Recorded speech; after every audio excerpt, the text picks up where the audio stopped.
बांकी डमपड़ा ब्लॉक अंतर्गत सेमिलीपुर ग्रामर आराध्य ठाकुर श्री सिद्धेश्वर महादेव पीठ परिसर रे नूतन तारिणी मंदिर और विग्रह प्रतिष्ठा रीतिनीति सह यज्ञ कार्य होई संपन्न होईछि।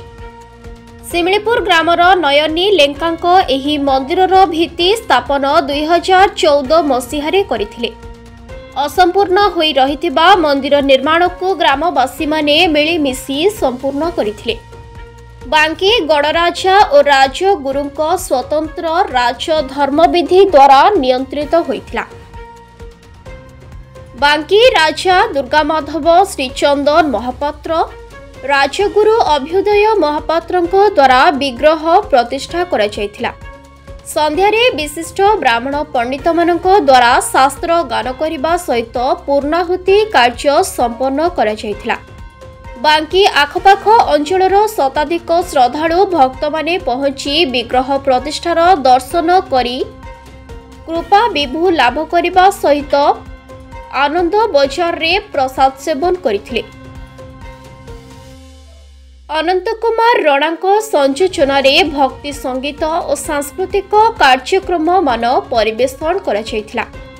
मो सुकांत बेहरा सरपंच सेमिलीपुर। कौन कहबे मंदिर प्रतिष्ठा मंदिर में कौन कह माने बहुत उत्साहित अच्छु। आमर यहाँ चारि साईर माने पीठस्थली यहाँ बाबा सिद्धेश्वर पीठस्थली ता मध्य आमर सिद्ध तारिणी माँ आज मंदिर और विग्रह प्रतिष्ठा है। चारि साई समस्ते बहुत उत्साह 4 दिन है बहुत कष्ट उत्साह सहित सब कार्यक्रम चली सुरुखुरे चली। आज आमर बांकी राजा जी राजा अच्छा आम द्वारा आज माँ को तारिणी माने अभिषेक कराइलु माँ को नहीं प्रतिष्ठा कराइलु सेटा आमर बहुत बड़ा भाग्य कथा। कारण आम पाखे आम राजा को भी पाइचु।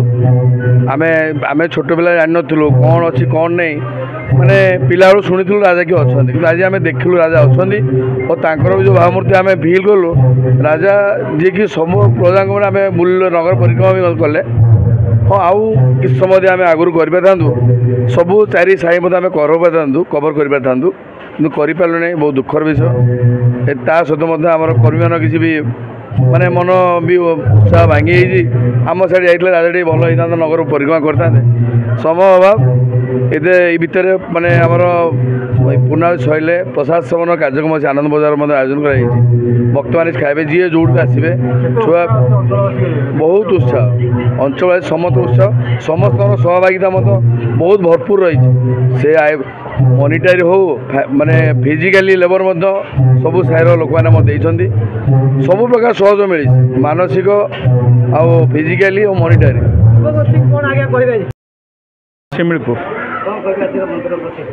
आज आमर सिद्धेश्वर मंदिर पक्षर माँ तारिणी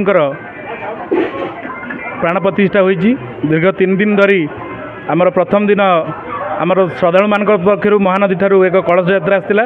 द्वितीय दिन आमर सूर्यारोप एवं अंकुरोपण एवं अन्यान्य जहाँ रीतिनीति अच्छी माँ से कार्यक्रम होता। आज तृतीय दिन में माँ पूर्णाहुति सहित एवं माँ को आज आम सिंगारण करूँ। आज बांकी गड़ राजा से आसी तांको एक शोभा यात्रा में आनी माँ पाखे पहुँचला पर माँ को सिंगारण करूँ।